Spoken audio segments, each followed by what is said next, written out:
Friends, आप सबका स्वागत है आपके अपने यूट्यूब चैनल फार्मा एमसीक्यू में। तो बच्चों क्या लेके आई हूँ आज आप लोगों के लिए। देखिए ये जो क्वेश्चन आपको जो आंसर की है ना, ये दिख रही है। तो ये जो है West Bengal health recruitment board की तरफ से तुम्हारा जो फार्मासिस्ट का एग्जाम हुआ था 14 जनवरी को, है ना। तो उसी की जो आंसर की है 2 शिफ्ट में पेपर हुआ था बच्चों, सेकंड और थर्ड शिफ्ट, है ना। तो फार्मासिस्ट का जो 14 जैन को 2 शिफ्ट में पेपर हुआ था। तो ये जो है आप लोगों ने ही मुझे प्रोवाइड कराई है। सबसे पहले तो मैं आपको बहुत बहुत थैंक्स बोलना चाहूँगी, दिल से आप सभी को थैंक्स, जो आप लोग जो है अपनी आंसर कीज और ये जो क्वेश्चन पेपर है ना और मेमोरी बेस्ड क्वेश्चन मेरे साथ शेयर करते हैं। तो इसके लिए आपको बहुत बहुत धन्यवाद बच्चों, है ना। और जो 2 शिफ्ट के हैं ये, तो अभी एक शिफ्ट आज इस वीडियो में हम लोग सेकंड शिफ्ट जो है उसके आंसर की को डिस्कस करेंगे और नेक्स्ट वीडियो में नेक्स्ट वाले डिस्कस कर लेंगे बच्चों, ठीक है। तो इसमें जो है 50 क्वेश्चंस थे इस पेपर में हमारे, सिर्फ फार्मेसी के ही 50 क्वेश्चंस आए थे बच्चों, ठीक है। तो फार्मेसी के 50 क्वेश्चंस हम लोग देख लेते हैं, ओके। और बच्चों ये इसमें से बहुत सारे क्वेश्चंस आपको जो मेरी 5000 प्लस वाले जो सीरीज मैंने चला रखी है फ्री ऑफ कॉस्ट यूट्यूब पे वीडियोज अवेलेबल है। बाकी इसकी पीडीएफ अगर चाहिए होती है तो आपको फार्मा एमसीक्यू ऐप के जो क्रैश कोर्स है वहां पर इसकी पीडीएफ और अलग से पीडीएफ का कोर्स भी बनाया हुआ है इसका, है ना। तो ऐप पे भी विजिट कर सकते हैं, लिंक वीडियो के डिस्क्रिप्शन बॉक्स में है ना बच्चों। तो ये सीरीज है ना आपके जितने किसी भी आप एग्जाम की बात कर लो, चाहे स्टेट का है सेंटर का है तुम्हारा फार्मासिस्ट का एग्जाम, सभी के लिए सीरीज बहुत ज़्यादा यूजफुल रह रही है। क्योंकि अभी हमारा एम्स का पेपर हुआ था, उसमें भी मोस्टली जो आपके 80 क्वेश्चन थे यहीं से मिले थे और अभी इस एग्जाम में भी देख लेना आप, ओके। तो ये सीरीज जो है बहुत इंपॉर्टेंट है, फ्री ऑफ कॉस्ट यूट्यूब पे अवेलेबल है वीडियोज, आप लोग उससे प्रेपरेशन कर सकते हो। बाकी टेस्ट सीरीज क्रैश कोर्स के लिए फार्मा एमसीक्यू ऐप पे भी विजिट करना ना भूले, लिंक वीडियो के डिस्क्रिप्शन बॉक्स में दिया गया बच्चों, ठीक है। तो इसके क्वेश्चंस देख लेते हैं। तो इसके क्वेश्चंस जो है बच्चों मैंने टाइप कर लिए हैं, क्योंकि यहाँ पर तो तुम्हें ना आंसर शो हो जाता है ना, फिर मजा नहीं आता। तो अभी जो है 50 क्वेश्चंस है, तुम भी देखना कि तुम्हें 50 में से कितने क्वेश्चंस आते थे, ओके। तो अभी हम देख लेते हैं इसके क्वेश्चंस। हाँ तो देखो अब मैंने ना इसके क्वेश्चंस इस तरीके से मैं ले आई हूँ, मैंने इस तरीके से यहाँ पर जो है टाइप कर लिया, ओके। तो अब यहाँ पर देखेंगे, यहाँ पर तुम्हें ना आंसर शो नहीं होगा, जिससे कि तुम खुद भी, जैसे कि अभी देखो बहुत से बच्चे हम प्रेपरेशंस कर भी रहे हैं, हमारे अपकमिंग जो भी गवर्नमेंट फार्मासिस्ट के एग्जाम है डिफरेंट डिफरेंट, है ना। जैसे कि तुम्हारा रेलवे है और डिफरेंट डिफरेंट स्टेट में भी एग्जामिनेशन सभी के लिए प्रेपरेशंस कर रहे हो, तो थोड़ा सा तुम्हें भी आइडिया लग जाएगा कि तुम्हें इन 50 में से कितने क्वेश्चन आते थे, ओके बच्चों। और आंसर जो है मैं एज पर द आंसर की बताऊंगी। अभी तो किसी भी क्वेश्चन में डाउट हो तो जरूर बताना, और इसके जो आपको इन क्वेश्चन का एक्सप्लेनेशन जो है मैं वही जो 5000 प्लस वाली सीरीज है उसी में ही ये पेपर भी डाल दूंगी एक्सप्लेन करके, ओके। पहले वैसे क्वेश्चन करा रखे, बाकी दोबारा से डाल देंगे, ओके बच्चों। तो अभी देख लेते हैं इसके क्वेश्चंस। देखो मोस्ट कॉमनली यूज्ड ग्लाइडेंट इन टैबलेट के प्रोडक्शन में, है ना। तो ग्लाइडेंट की बात हो रही है, मोस्ट कॉमनली यूज ग्लाइडेंट कौन सा टैबलेट के प्रोडक्शन में बच्चों। सेलुलोज दिया है तुम्हें, कोलोइडल सिलिकॉन डाइऑक्साइड दिया है, जिलेटिन दिया या पीवीपी पॉलीविनाइल पायरोलिडोन दिया है। तो बताओ ग्लाइडेंट जो कि फ्लो प्रोमोटर्स होते हैं ना बच्चों, तो मोस्ट कॉमनली यूज ग्लाइडेंट की बात करेंगे तो बताओ क्या आंसर होगा, है ना। तो कोलोइडल सिलिकॉन डाइऑक्साइड हमारा ऑप्शन 2 यहाँ पर करेक्ट हो जाएगा। फिर कह रहे which statement is a disadvantage in reference to size reduction in tablet manufacturing, है ना। टैबलेट की मैन्युफैक्चरिंग में जो साइज रिडक्शन है ना उसके रेफरेंस में कौन सा डिसएडवांटेज है, मतलब कि साइज रिडक्शन जब करते हैं तो उसका क्या जो इसमें 4 ऑप्शंस हैं तो आपको डिसएडवांटेज बताना है क्या है। कह रहे इंक्रीज होगा सरफेस, अगर साइज को रिड्यूस कराओगे सरफेस एरिया बढ़ेगा तो ये तो एडवांटेज हो गया। कह रहे इम्प्रूव फ्लो प्रॉपर्टी इंप्रूव होगी तो ये भी एडवांटेज है। इंप्रूव होगा कंटेंट यूनिफॉर्मिटी, ये भी एडवांटेज है, लेकिन तुम्हें डिसएडवांटेज बताना है। तो इंक्रीज होगा सरफेस एनर्जी बढ़ जाती है बच्चों, कह रहे कि ये इसका क्या है डिसएडवांटेज है, ओके। तो ऑप्शन यहाँ पर 4 हो गया। नेक्स्ट है main purpose of granulating the powder mixture before tableting.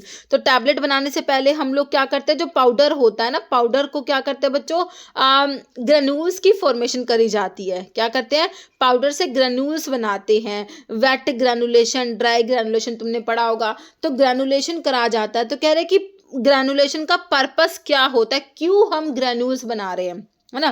कह रहा है टू कलर द टैबलेट को कलर करने के लिए, to increase bulk density and improve flowability, है ना, बल्क डेंसिटी बढ़ाने के लिए और फ्लो एबिलिटी को इम्प्रूव करने के लिए, फिर कह रहे टैबलेट का साइज रिड्यूस करने के लिए करते हो, या फिर डिजोल्व करने के लिए ड्रग को। तो बताओ क्या चार ऑप्शन में तुम्हारा आंसर निकल के आएगा। तो बिल्कुल करेक्ट ऑप्शन 2 भाई, ग्रैनुलेशन करते हैं बल्क डेंसिटी को बढ़ाने के लिए और फ्लो एबिलिटी को इम्प्रूव करने के लिए। तो ऑप्शन 2 हो गया। नेक्स्ट देखो क्वेश्चन क्या है बच्चों, ग्लास पैकेजिंग की बात हो रही है, should not be used for aqueous preparations as it release. तो कह रहे जो तुम्हारा पैकेजिंग वाला टॉपिक फार्मास्यूटिक्स में आता है, तो वहां पर कह रहे ग्लास पैकेजिंग को हम यूज नहीं करते एक्वस प्रेपरेशंस के लिए एज इट रिलीज। तो क्या रिलीज कराती है ना, तो अल्कली एसिड, जिंक या मैग्नीशियम। तो बताइए क्या होगा। तो यहाँ पर आपका अल्कली रिलीज कराती है बच्चों, ऑप्शन 1 तुम्हारा करेक्ट हो जाएगा। जैसे guar gum is used as a dash in tablet के मैन्युफैक्चरिंग में। बच्चों ग्वार गम जो होता है उसका क्या यूज होता है भाई, बाइंडर है ये, फ्लेवरिंग एजेंट है, वेटिंग एजेंट है कि डाइल्यूएंट है। तो ग्वार गम बताओ इन चारों में से क्या होगा भाई। देखो गम है तो क्या लग रहा है तुम्हें, इसका बाइंडर लग रहा है। हाँ बिल्कुल सही है, हमारा बाइंडर ही होगा, है ना। Next, 2 novel drug delivery system that use physical methods. कह रहे 2 नोवल ड्रग डिलीवरी सिस्टम की बात हो रही है जिसमें क्या यूज करते हैं बच्चों, physical methods to enhance drug transport, है ना। फिजिकल मेथड्स यूज हो रहे हैं to enhance drug transport through the skin के थ्रू ड्रग का ट्रांसपोर्ट एनहेंस करने के लिए। तो बताओ कौन से है ये 2 नोवल ड्रग डिलीवरी सिस्टम। कह रहे आंटोफोरेसिस और फोनोफोरेसिस है, लिपोसोम्स एंड मिसेल्स है, डेंड्राइमर्स और हाइड्रोजेल्स है, माइसेल्स या लिपोसोम्स है। बताओ स्किन के थ्रू ड्रग का ट्रांसपोर्ट एनहेंस होगा भाई तुम्हारा एंटोफोरेसिस एंड फोनोफोरेसिस, है ना। तो ऑप्शन 1 बिल्कुल सही है हमारा।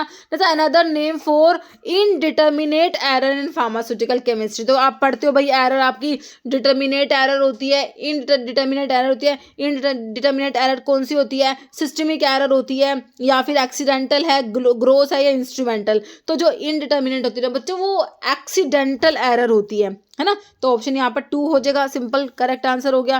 कह रहे which structural change lead to the formation of benzomorphans from the morphine के रिंग सिस्टम से बेंजोमोर्फन बनाना। तो क्या स्ट्रक्चरल चेंज करने पड़ेंगे, एडिशन करना पड़ेगा मिथाइल ग्रुप का, removal of C ring, substitution of hydroxyl group, या oxidation of the B ring. तो क्या करना पड़ेगा भाई, सी रिंग को रिमूव कर देंगे, है ना, तो चेंज हो जाएगा। तो ऑप्शन 2 करेक्ट हो जाएगा।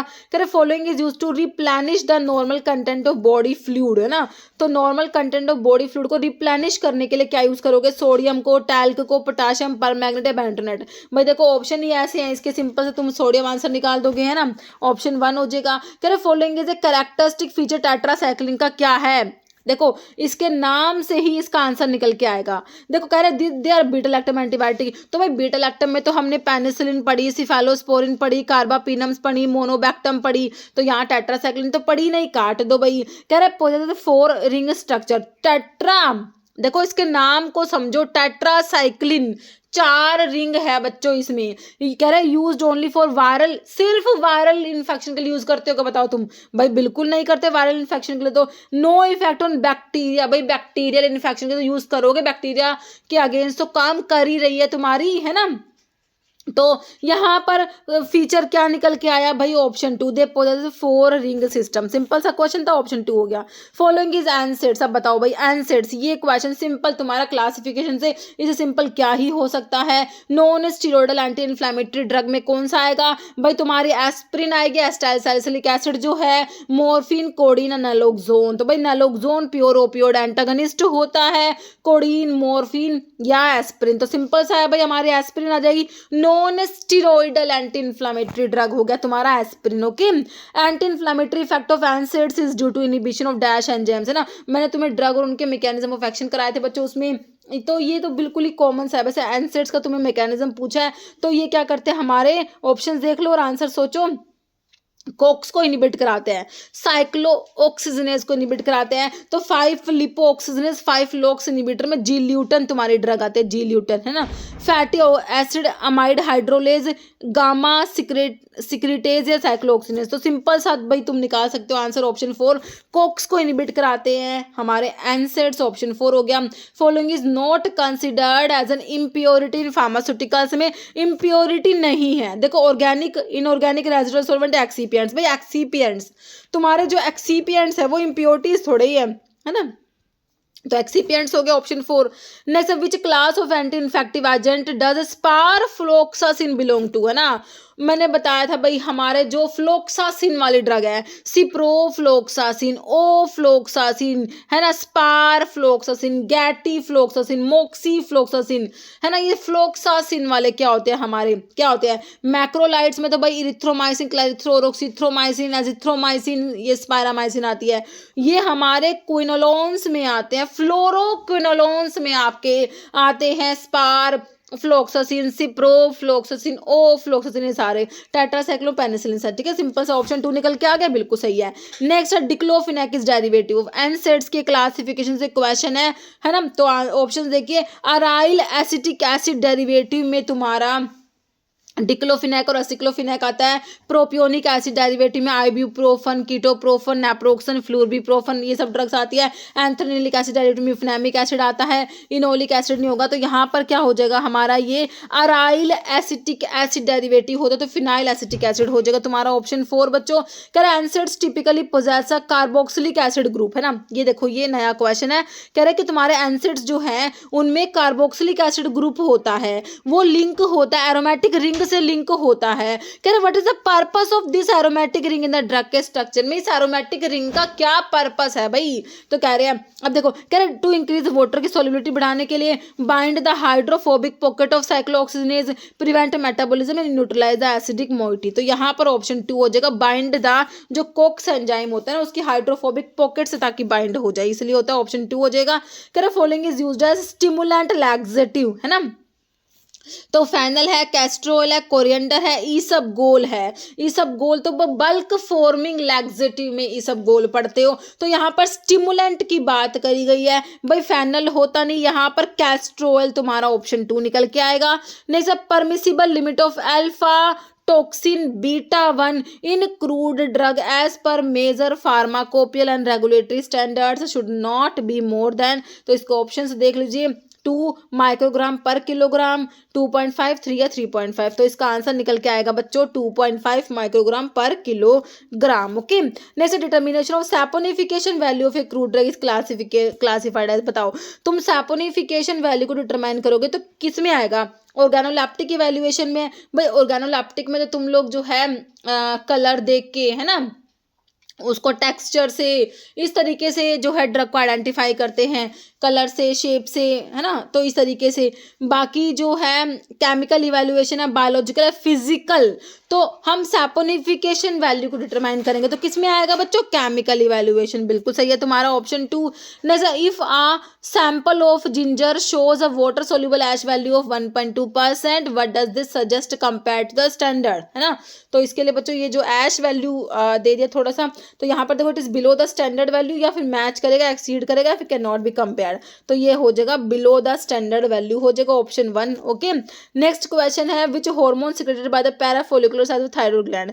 थायराइड ग्लैंड जो है उसके, देखो अगर तुम्हें ये नहीं भी पता कि भाई पैराफोलिकुलर सेल्स का कौन सा हार्मोन है, तो ज़्यादा कंफ्यूज तुम तब होते जब तुम्हें ऑप्शन में T3, T4, कैल्सिटोनिन सारे देते। लेकिन तुम्हें क्या दिया है, ऑप्शंस देखो बच्चों, एल्डोस्टिरोन, एड्रिनल ग्लैंड का मेडुला वाला, है ना। एल्डोस्टिरोन मेडुला नहीं, कोर्टेक्स से एल्डोस्टिरोन मिनरलोकोर्टिकोड में आता है। तो एड्रिनल ग्लैंड के कोर्टेक्स वाले जो मैंने तुमको हार्मोन बताए थे उसमें ग्लूकोकोर्टिकोड, मिनरलोकोर्टिकोड, है ना, वहाँ पर तो हमने पढ़ा था, वहाँ पर आपका जो है एल्डोस्टिरोन मिनरलोकोर्टिकोड में आया था, है ना।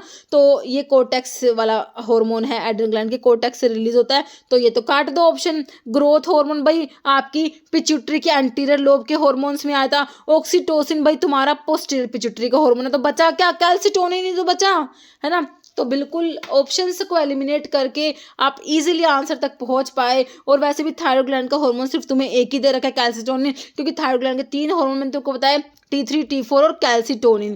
कैल्सिटोनिन जो है बच्चों पैराफोलिकुलर सेल्स होते हैं, सी सेल्स जो होती है वहां से सिक्रेट होता है। ओके, सही है ऑप्शन 2। कह रहे following hormone is secreted by posterior pituitary. तो ये क्वेश्चन पता है कितनी ही बार मैंने तुमको बताया बच्चों, most of the repeated question में से एक है। पोस्टीरियर पिट्यूटरी के हार्मोन बहुत इंपॉर्टेंट है बच्चों। तो 2 ही तो हार्मोन तुम्हें याद करने पड़ते हैं बच्चों, एक तो तुम्हारा ऑक्सीटोसिन होता है और दूसरा भाई वैसोप्रेसिन होता है। दोनों ही नोनापेप्टाइड हार्मोन है बच्चों। तो यहाँ पर देखो एंटी डायूरेटिक हार्मोन ही तो वैसोप्रेसिन होता है। आंसर तो ऑप्शन 1 निकल के आ गया। थायराइड स्टिमुलेटिंग हार्मोन TSH की बात कर रहे हैं जो कि तुम्हारी एंटीरियर पिट्यूटरी का हार्मोन है। फॉलिकल स्टिमुलेटिंग हार्मोन FSH की बात करें जो कि तुम्हारी एंटीरियर पिट्यूटरी का हार्मोन है। ग्रोथ हार्मोन भी हमारी एंटीरियर पिट्यूटरी का हार्मोन है भाई, है ना। एंटीरियर पिट्यूटरी का मतलब है पिट्यूटरी की जो एंटीरियर लोब है ना बच्चों, उसके हार्मोन मैंने तुमको बता रखे हैं। Growth hormone TSH, FSH, LH, luteinizing hormone ACTH, adrenocorticotrophic hormone, है ना। तो एंटीरियर लोब के हो गए। पोस्टीरियर के 2 ही तो बताती हूँ, एक तो ऑक्सीटोसिन, दूसरा तुम्हारा एंटी डायरेटिक हार्मोन, और एंटीरियर लोब का एक प्रोलैक्टिन भी होता है। ठीक है, तो यहाँ पर सिंपल सा आंसर तो ऑप्शन 1 तुमने निकाल दिया होगा। कह रहे if a country undergo transition from stage 2 to stage 3 of demographic cycle which changes in birth and death rate are expected. तो डेमोग्राफिक साइकिल से बच्चों क्वेश्चन है। कह रहे कि अगर कंट्री का ट्रांजिशन होता है स्टेज 2 से स्टेज 3 में डेमोग्राफिक साइकिल में, तो कह रहे बर्थ और डेथ रेट पे क्या फर्क पड़ेगा, क्या चेंजेस एक्सपेक्ट करोगे। कह रहे दोनों के दोनों इंक्रीज होंगे, या फिर बर्थ रेट डिक्लाइन जबकि डेथ रेट अनचेंज होगा, या फिर डेथ रेट डिक्लाइन होगा further birth rate begin to fall, दोनों के दोनों हाई हो जाएंगे। तो कह रहे क्या होगा यहाँ पर, डेथ रेट डिक्लाइन हो जाएगा फर्दर जो birth rate begins to fall. Okay, next है how does breast feeding contribute to the postpartum health of mother. Okay, अब बताओ ब्रेस्ट फीडिंग जो है वो कैसे कंट्रीब्यूट करते हैं पोस्टपार्टम हेल्थ ऑफ मदर में, बताओ। कह रहे increase postpartum bleeding and risk of depression, बताओ। अब भाई देखो ब्रेस्ट फीडिंग से कह रहे हैं कि पोस्टपार्टम ब्लीडिंग का ज़्यादा हो जाएगी और रिस्क ऑफ डिप्रेशन, ऐसा होगा बिल्कुल भी नहीं होगा। फिर कह रहा है stimulate uterine contraction and reduce urinary tract infection, कह रहा रिड्यूस होगा, वेट गेन कम हो जाएगा और इंक्रीज हो जाएगा, अनीमिया का रिस्क बढ़ जाएगा। भाई ऐसा होता है? भाई बिल्कुल नहीं होता। प्रिवेंट यूटेराइन कॉन्ट्रैक्शन प्रिवेंट होगा और इंक्रीज होगा यूरिनरी ट्रैक्ट इन्फेक्शन। देखो तुम इतना मतलब अगर तुम्हें नहीं भी पता तो ऑप्शंस को एलिमिनेट करके इजीली हम जा सकते हैं आंसर के पास, जो कि हमारा ऑप्शन 2 निकल के आया भाई। Stimulate uterine contractions and reduce urinary tract infections. Okay, option 2 हो गया। कह रहे cost minimization analysis CMA include prescribing dash medicine, है ना। कॉस्ट मिनिमाइजेशन की बात हो रही है बच्चों। और बताओ कौन सी मेडिसिन प्रिस्क्राइब होंगी इसमें, only generic, branded, only patented है, जेनरिक एंड पेटेंटेड। तो इसमें जेनरिक है ना, इनकी कॉस्ट कम होती है बच्चों, ऑप्शन 1 हो जाएगा ओनली जेनरिक। कह रहे direct cost in reference to health care include cost borne by the patient in dash of a disease. कह रहे only prevention and treatment, only treatment and detection, only prevention and detection, prevention detection and treatment. तो direct cost in reference to health care include cost borne by the patient in, तो जो cost होगी बच्चों prevention के लिए, detection के लिए और ट्रीटमेंट के लिए, ऑप्शन 4 हो जाएगा। नहीं तो thioamide inhibit thyroid hormone synthesis by which 2 mechanism. देखो थायोअमाइड जो तुम्हारे एंटी थायराइड जो ड्रग्स है ना, कार्बिमाजोल, मेथिमाजोल, प्रोपाइलथायोयूरासिल, उनकी बात हो रही है। तो वो क्या करती है बच्चों, वो इनहिबिट कराती है थायराइड हार्मोन की सिंथेसिस को इनहिबिट कराती है। तो कह रहे कौन से 2 मैकेनिज्म के थ्रू कराते हैं वो बताने हैं। कह रहे इनहिबिट कराएगी देखो इसके, अगर तुम्हें इसका नहीं पता आंसर तो मेरे बच्चों ऑप्शंस को एलिमिनेट करके तुम इजीली आंसर तक पहुंच जाओगे। देखो inhibit iodination and coupling of tyrosine residue, चलो मान लो तुम्हें इसका नहीं पता, अभी आगे देखो ऑप्शन पे चलो। Blocking androgen receptor and reduce DHT level, तो एंड्रोजन रिसेप्टर्स पे तो भाई थायराइड हमारे हॉर्मोन्स की बात हो रही है, थायराइड तो ये एंड्रोजन रिसेप्टर नहीं होगा। Stimulate estrogen production, inhibit progesterone होगा क्या, increase conversion of testosterone to dihydrotestosterone, inhibit aromatase. भाई ये तो एरोमेटेज इनहिबिटर की बात करें तो हमारा देखो क्या निकल के आया बच्चों, ऑप्शन सिंपल सा भाई थायराइड हार्मोन की बात कर रहे हो तुम, है ना।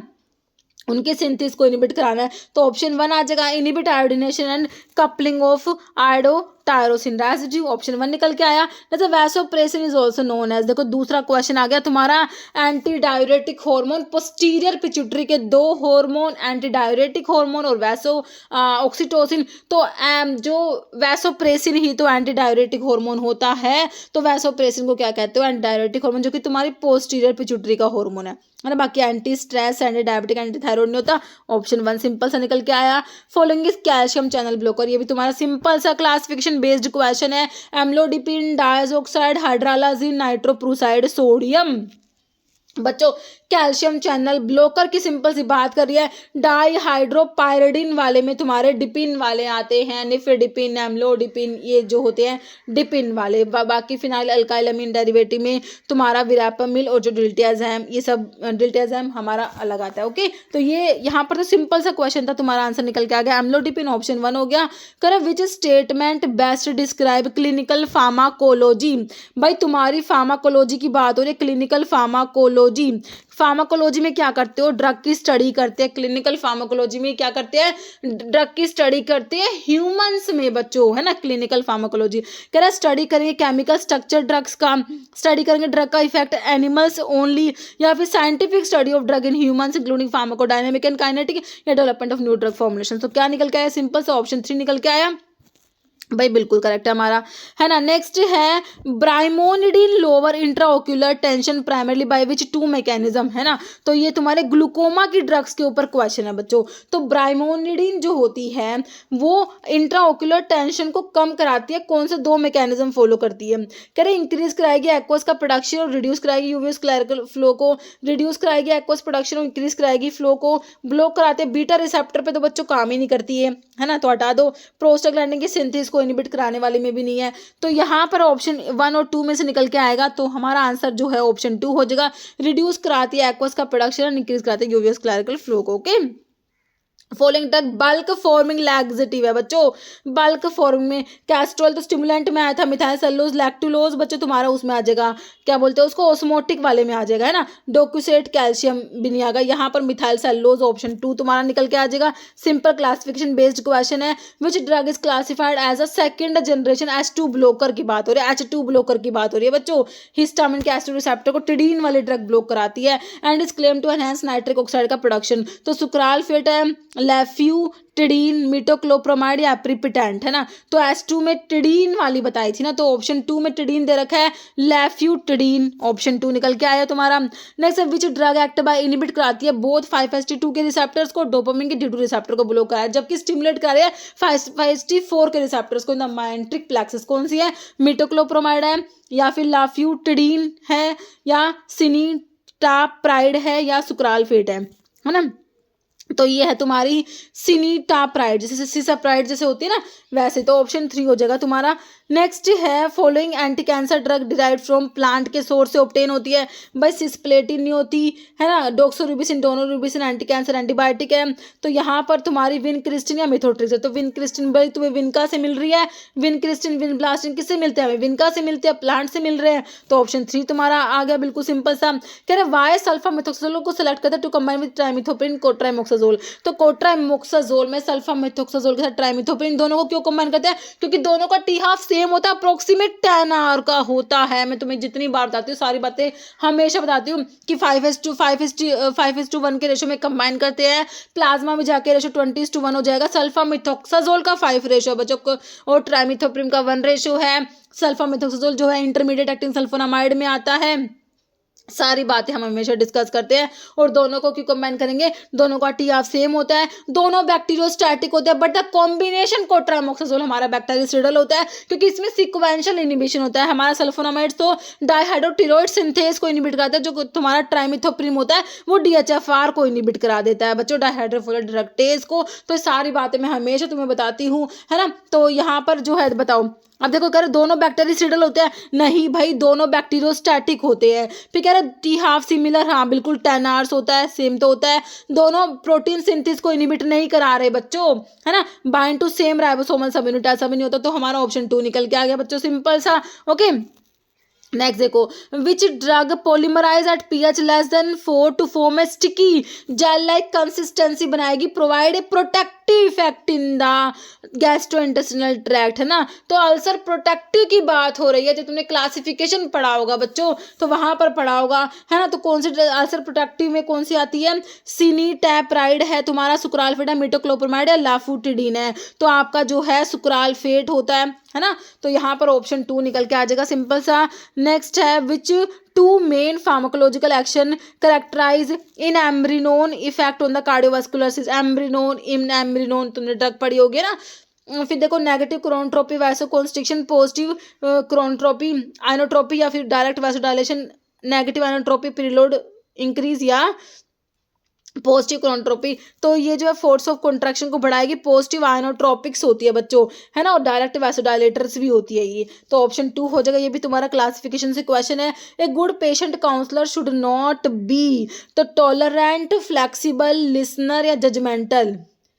कह रहे good patient counsellor should not be तो टॉलरेंट हो, फ्लेक्सिबल, लिसनर या जजमेंटल।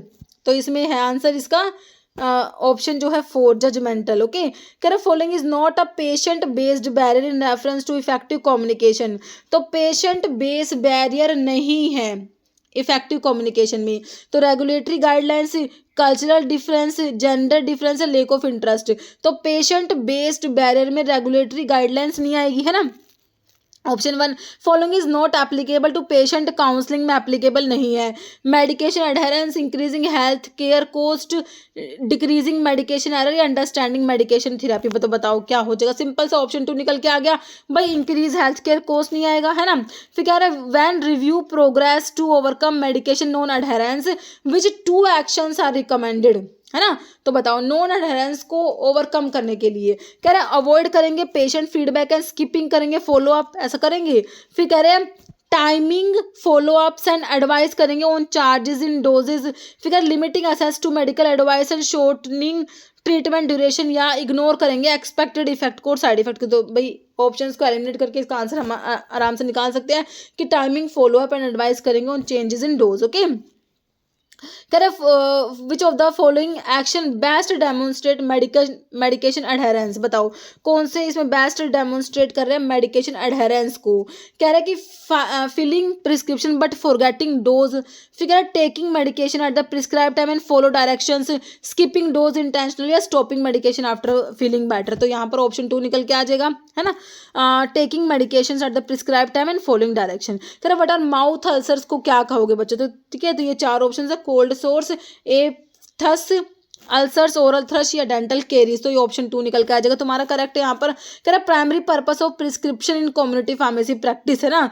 प्रिस्क्रिप्शन का भाई प्राइमरी पर्पस क्या है प्रिस्क्रिप्शन का, कह रहा डायग्नोज करना। प्रिस्क्रिप्शन से तुम इलनेस को डायग्नोज कर दोगे, या इंस्ट्रक्ट करना फार्मासिस्ट को on preparing and dispensing medicine, record करना पेशेंट की हिस्ट्री, एडवर्टाइज करना मेडिकेशन को। तो क्या होगा प्राइमरी पर्पस, भाई इंस्ट्रक्ट करना फार्मासिस्ट को on preparing and dispensing medicine, है ना।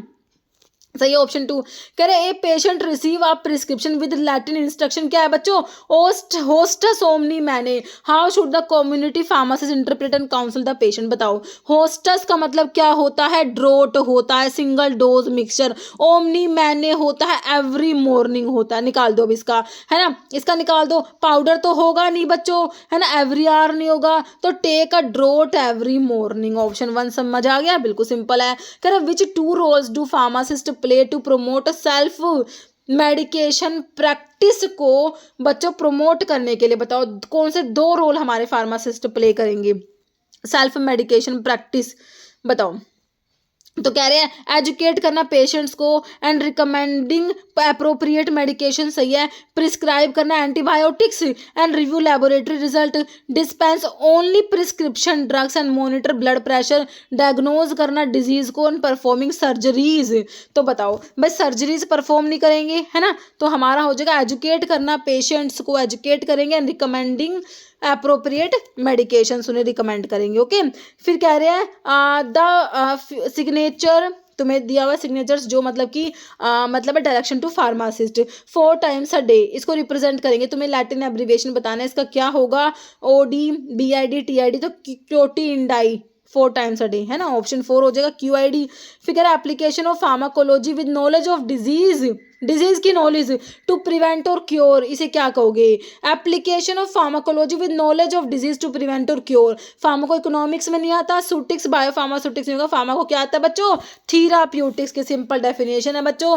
विच इज वन की objective of pharmaco therapeutics for pharmacist and nurse in hospital. तो क्या ऑब्जेक्टिव है फार्माको थेराप्यूटिक्स का, है ना? कह रहे हैं increase knowledge and skill for self medication use and distribution, develop new drug, manufacture medicine, conduct surgical process. Simple सा भाई, तुम्हारा यहाँ पर भी ऑप्शन जो है ए निकल के आ गया, है ना?